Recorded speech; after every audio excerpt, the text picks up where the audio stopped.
When I was young, I didn't really know what I was going to do when I got older.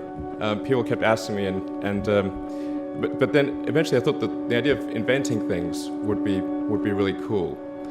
The reason I thought that was because I read a quote from Arthur C. Clarke, which said that a sufficiently advanced technology is indistinguishable from magic, and that's really true.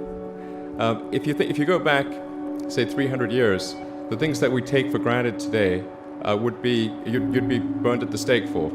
Being able to fly, being able to see over long distances, being able to communicate, and having access to all the world's information instantly from almost anywhere on the earth. This is stuff that really would be magic, or would be considered magic in times past. In fact, I think it actually goes beyond that, because there are many things that we take for granted today that weren't even imagined in times past. They weren't even in the realm of magic. So it actually goes beyond that.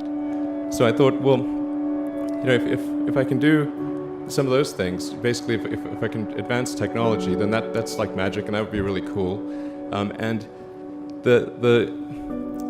I also had sort of a slight existential crisis, because I was trying to figure out what does it all mean? Like, what's the purpose of things?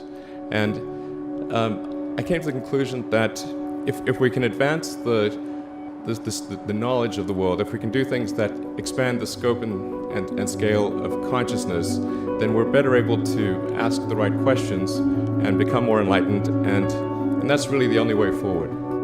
I think about what technology solution is necessary in order to achieve the particular goal, and then try to make as much progress in that direction as possible. I think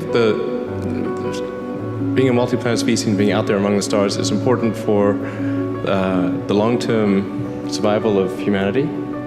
But then the part that I find personally most motivating is that it creates a sense of adventure, and it makes people excited about the future. If you consider two futures, one where we are forever confined to Earth until eventually something terrible happens, or another future where we are out there on many planets, maybe even going beyond the solar system. I think that second version is incredibly exciting and inspiring, and there need to be reasons to get up in the morning. Life can't just be about solving problems. Otherwise, what's the point? There's got to be things that people find inspiring and make life worth living. When my brother and I were starting our first company, instead of getting an apartment, we just rented a small office, and we slept on the couch. And we showered at the YMCA, and we're so hot up we had one computer, so the website was up during the day, and I was coding at night, 7 days a week, all the time. And I sort of briefly had a girlfriend in that period, and in order to be with me, she had to sleep in the office. So work hard, like every waking hour. That's the thing I would say, particularly if you're starting a company. A natural human tendency is wishful thinking.